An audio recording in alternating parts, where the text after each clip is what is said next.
اس آدمی نے ہمت کیسے کی کہ اس نے اقوام متحدہ میں لا الہ الا اللہ بولا. ایک فلسطینی نے یہ اسٹیٹمنٹ کی کہ اگر آج کاش عمران خان جیل میں نہ ہوتے تو وہ ہمارا کیس لڑتے. کسی بھی مسجد پہ ہم الاؤ نہیں کریں گے کہ ہم اونچی بنائے کوئی بھی عمارت، کیونکہ یہ میزائل کی طرح لگتی. ان کو جس چیز سے نفرت ہے وہ ہے پولیٹیکل اسلام، یعنی آپ مسلمان وہ ہوں جو چھپ کے نماز پڑھیں. خان صاحب نے دنیا کی منافقت ان کے سامنے رکھ دی اور وہ کسی سے برداشت ہوا نہیں. MYK نیوز کی ویڈیوز دیکھنے کے لیے ہمارا چینل سبسکرائب کیجیے اور بیل آئیکن کو کلک کیجیے تاکہ آپ ہماری آنے والی ویڈیو سے باخبر رہ سکیں. جس طرح اسپیکر صاحب نے کہا، نہ مجھے علی محمد صاحب کی ماشاءاللہ جو فائری ایلیکوینس ہے وہ میرے میں ہے، نہ شہریار کا صبر ہے مجھ میں. اور جو ابھی علی محمد صاحب نے بات کی، یہ میں ریکارڈ کر کے اپنی والدہ کو دکھاؤں گی، جنہوں نے مجھے کل باقاعدہ بدعا تو نہیں دی بٹ ذرا رک گئی، اس سے پیچھے کہتی تمہاری وجہ سے یہ گھر برباد ہوگا. وہ کیونکہ مجھے FIA کا نوٹس آ گیا ہے ایک خاص آنٹی کی وجہ سے، سو میں کوشش کروں گی کہ ایک خاص دائرے کے اندر بات کروں، ورنہ باتیں تو بہت ہے کرنے کو. آج ہم جس لیے اکٹھے ہوئے ہیں وہ ہے تو ہم سب کا دین. ہم چاہے اہل سنہ ہو، اہل تشیع ہو، ہم جس بھی قسم کے کمزور مسلمان ہو، تگڑے مسلمان ہو، لیکن ہم اکٹھے ہوئے ہیں ایک مقصد کے لیے کہ ہماری آئیڈینٹی کیا ہے. ہم پٹھان بھی ہو سکتے ہیں، پنجابی بھی ہو سکتے ہیں، سندھی بھی ہو سکتے ہیں، لیکن خان صاحب ہمارے پرائم منسٹر تو تھے ہی اور ہیں بھی اور انشاءاللہ ہوں گے بھی، لیکن وہ ہمارے لیڈر اس لیے میں ان کو مانتی ہوں. حالانکہ یہ سب گواہ ہیں کہ میں ان سے بھی کافی لڑائیاں چڑھائیاں کرتی تھی، مجھے واٹس ایپ پہ بلاک کر دیتے تھے. وہ یہ تھا کہ ان میں ہمت تھی ایک مرد مومن کی، ان میں خوف اگر تھا وہ اپنے رب کا تھا.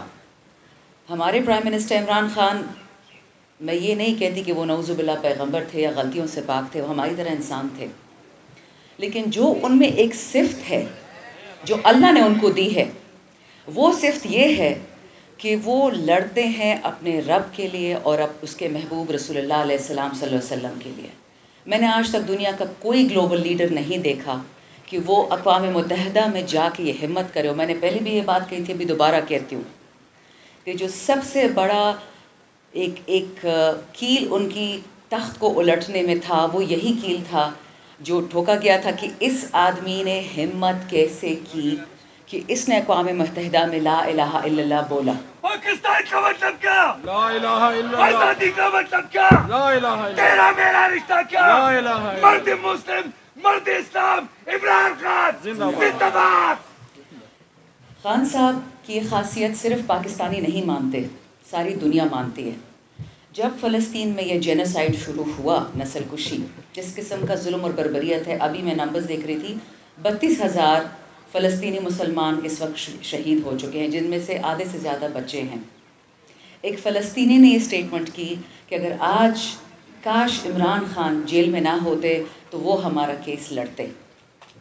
اور اس کی مینیفیسٹیشن میں آپ کو بتاؤں، میری والدہ بہت بلیو کرتی ہے نظر لگنے میں. شاید خان صاحب کو نظر ہی لگ گئی تھی 25 ستمبر 2019 میں، جب ترکی نے اور پاکستان نے نیو یارک میں ایک ایونٹ ہوسٹ کیا تھا. وہ پہلا ایونٹ تھا دنیا میں ہیٹ سپیچ اور اسلاموفوبیا کے خلاف، کیونکہ اس کی جو بدشکل مینیفیسٹیشنز ہیں، اور میرے آپ کے جو غریب یا مالدار بھائی بہن ہیں یورپ میں، امریکہ میں، مشرقی، مطلب ساری دنیا میں، ان کو یہ عذاب برداشت کرنا پڑتا ہے. خاص کر 9/11 کے بعد ہماری بہنوں کے حجاب پھاڑے گئے، سکھ برادری کے لوگ جو دور دور سے مسلمان نہیں ہیں ان کو مارا گیا.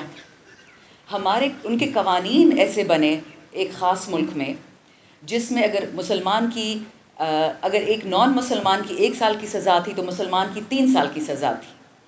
اگر کسی نے کسی کو مار دیا تو اگر مارنے والا مسلمان تھا تو وہ ٹیررسٹ تھا، لیکن اگر وہ نان مسلم تھا تو وہ مینٹلی ڈیرینج تھا، یا وہ ڈینجرس انڈیویجول تھا، یا مس گائیڈڈ تھا. اسلاموفوبیا کا لب لباب یہ ہے کہ ہمارا دین نعوذ باللہ، جس کا اسلام سلم سے لفظ نکلا ہے، اسلام اور ٹیررزم، اسلام اور دہشت گردی، اسلام اور تشدد ایک ہی چیز ہے.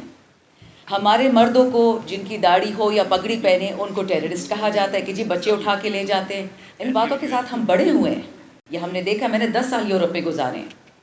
میرے ساتھ تمیز میں تھے، حیا میں تھے، عزت میں، لیکن آنکھیں تو ہے نا ہماری. میں سوئٹزرلینڈ میں رہ رہی تھی جب انہوں نے اعلان کیا کہ کسی بھی مسجد پہ ہم الاؤ نہیں کریں گے کہ ہم اونچی بنائیں کوئی بھی عمارت، کیونکہ یہ میزائل کی طرح لگتی ہے. اب آپ سوچیں، پڑھے لکھے لوگ ہیں اس وقت، یہ بات ان کو شیوا دیتی تھی؟ خان صاحب نے جو یہ فیصلہ کیا، یہ اس انٹرنیشنل OIC کا ریزولوشن، یہ تب کیا جب نیوزی لینڈ میں 2 ڈفرینٹ مساجد میں 25 لوگوں کو شہید کر دیا گیا. یہاں پہ میں ضرور تعریف کروں گی ایک خاتون کی، جسنڈا آرڈن، جو پرائم منسٹر تھی نیوزی لینڈ کی. انہوں نے ہمت کی، حجاب پہنا اگلے ہفتے، اور جمعے کی نماز میں بہت سارے کرسچنز کے ساتھ انہوں نے شرکت کی. نماز نہیں ادا کی، شرکت کی. اور اس کے بعد خان صاحب نے فیصلہ کیا کہ وہ اس کو لیڈ کریں گے، حالانکہ 52 اور مسلمان ممالک ہیں. اس کی سزا ان کو یہ ملی جو آج آپ دیکھ رہے ہیں، تمام PTI ورکرز کو بھی، کیونکہ ان کو جس چیز سے نفرت ہے وہ ہے پولیٹیکل اسلام.